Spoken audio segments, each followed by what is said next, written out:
तो इस पूरे मामले पर खबर हमारी नजर बनी हुई है, अपडेट लगातार आप तक पहुंचाएंगे। अब बात जम्मू कश्मीर की करेंगे। जम्मू कश्मीर में जब से उमर अब्दुल्ला की सरकार आई है, या यूं कहें कि जब से आम लोगों द्वारा चुनी गई सरकार आई है, तब से ही आतंकवाद की घटनाओं में इजाफा देखने को मिल रहा है।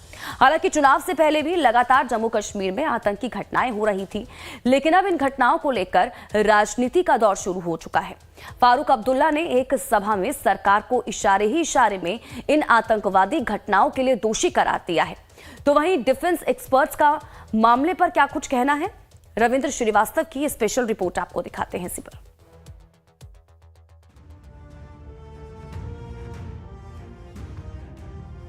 जम्मू कश्मीर में कौन है जमहूरियत का दुश्मन?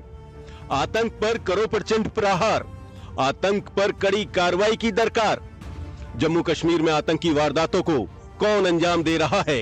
ये सवाल इसलिए बड़ा है क्योंकि केंद्र सरकार का वादा था कि वो आतंकवाद पर जीरो टॉलरेंस की नीति अपनाएगी। लेकिन जम्मू कश्मीर में लगातार हो रही आतंकी घटनाओं को देखकर लगता है कि सरकार बेशक आतंकवाद को लेकर चिंतित है, लेकिन आतंक के आकाओं के खात्मे को लेकर उतनी मुस्तैदी से काम नहीं हो रहा है जितनी मुस्तैदी से काम होना चाहिए था। वहीं अब जम्मू कश्मीर में 10 साल के बाद जमहूरियत की सरकार आई है। लोगों ने अपनी पसंद की सरकार वोट देकर चुनी है, लेकिन जम्मू कश्मीर में लगातार हो रही आतंकी घटनाएं सरकार पर अभी से सवाल खड़ा कर रही हैं, जिसकी शिकायत नेशनल कॉन्फ्रेंस के नेता फारूक अब्दुल्ला करते दिख रहे हैं।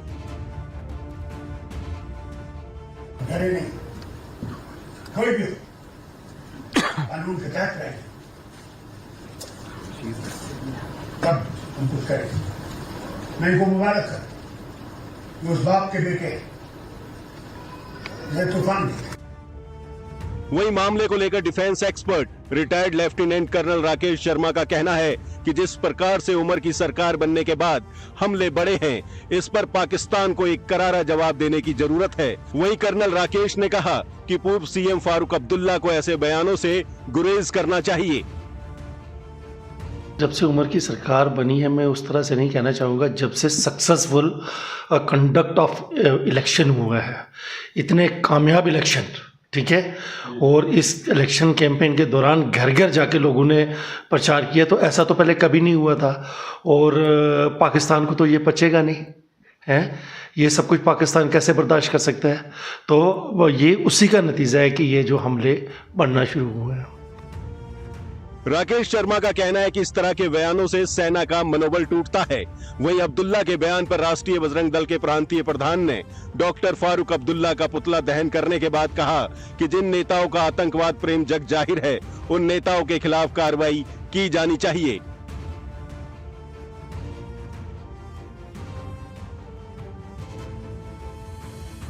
केंद्र सरकार को कि ऐसे नेता जो देश के विरोध में बोलते हैं, जो हमारी सेना, पुलिस, पैरामिलिट्री फोर्सेस और हमारी एजेंसियों के ऊपर प्रश्न चिन्ह लगाते हैं, जो उनके ऊपर उंगली उठाने का काम करते हैं, ऐसे नेताओं को जेल की सलाखों के पीछे होना चाहिए, ऐसे नेताओं को खुला नहीं छोड़ना चाहिए। ये चेतावनी हम देते हैं। एक तरफ डिफेंस एक्सपर्ट और एक तरफ राजनीतिक बयानबाजी। वहीं मामले को लेकर वरिष्ठ पत्रकार सोहेल काजमी का कहना है कि पाकिस्तान नहीं चाहता कि जम्मू कश्मीर में अमन शांति का माहौल बने। पाकिस्तान पिछले 70 साल से लगातार आतंकी घटनाओं को अंजाम देता रहा है। पाकिस्तान कभी भी यहाँ शांति स्थापित नहीं होने देना चाहता है। पिछले 77 ईयर्स की आप हिस्ट्री पढ़ लीजिए, ये 3 डिकेड्स को छोड़ के इन्फिल्ट्रेशन, सीजफायर वायलेशन यहाँ एक कॉन्टिन्यूस प्रोसेस पे होती है, क्योंकि अब चुनी चुनाई सरकार है, जमहूरियत यहाँ अच्छी तरह पनपना शुरू हो गई है, लोग जो है अपनी जमहूरियत पे पूरा विश्वास कर रहे हैं। तो मैं समझता हूँ रिस्पॉन्सिबिलिटी जो है मरकज़ की बढ़ जाती है। बहरहाल जिस तरह से चुनी हुई सरकार में आतंकवाद की घटनाओं में इजाफा हुआ है, ये लाजमी है कि आतंक पर प्रचंड प्रहार हो, आतंक के आकाओं को सबक सिखाया जाए। वहीं केंद्र सरकार को चाहिए कि वे आतंकवाद पर पूरी तरह से लगाम लगाने के लिए बयानबाजी से अलग फारूक अब्दुल्ला को देश की एजेंसी के खिलाफ ऐसे बयान नहीं देने चाहिए और सीधे तौर पर देश के प्रधानमंत्री या फिर गृह मंत्री से बात कर इस मामले का हल निकालने की कोशिश करनी चाहिए। जम्मू कश्मीर से लाइव टाइम्स के लिए रविंद्र श्रीवास्तव की रिपोर्ट।